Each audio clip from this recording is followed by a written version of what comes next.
Fáilte go My First Focail. Welcome to My First Focail's weaved St. Bridget's cross making tutorial. Today we are going to be making the weaved St. Bridget's cross.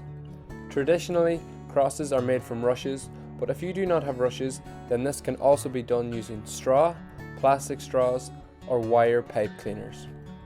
Let's begin. First, you decide what size you would like your cross to be.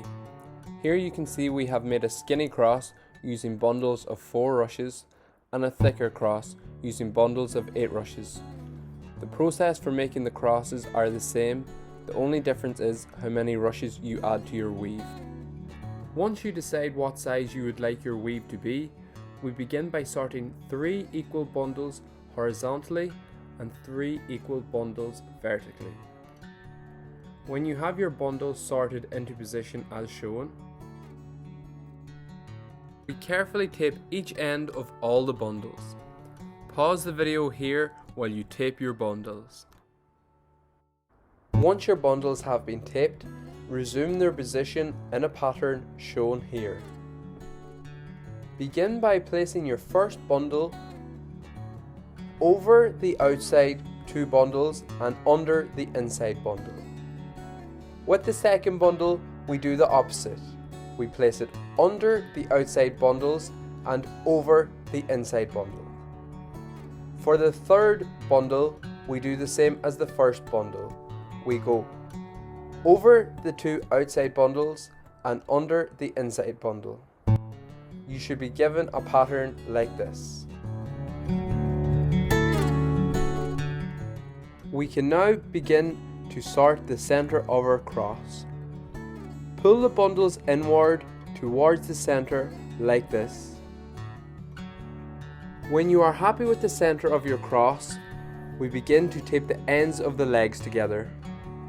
I like to do this around 3 or 4 inches from the edge.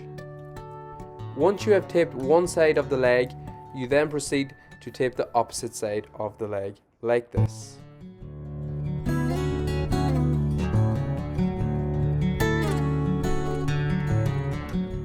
When you have both sides of the first leg taped together and in position, you then tape both ends of the other leg, just like this. After the legs have been fixed together, you can now arrange the center of your cross even, like this. Once you are happy with the spacing of the center of your cross, we now snip off the excess rushes at the ends of your cross's legs. I like to cut right on the edge of the tape to keep the ends tight and clean. Follow these easy steps and you should end up with a weaved St. Bridget's cross just like this one. I hope you enjoyed My First Focail's St. Bridget's cross tutorial. Try it out with your family and friends. Make sure to check out our Instagram page at My First Focail.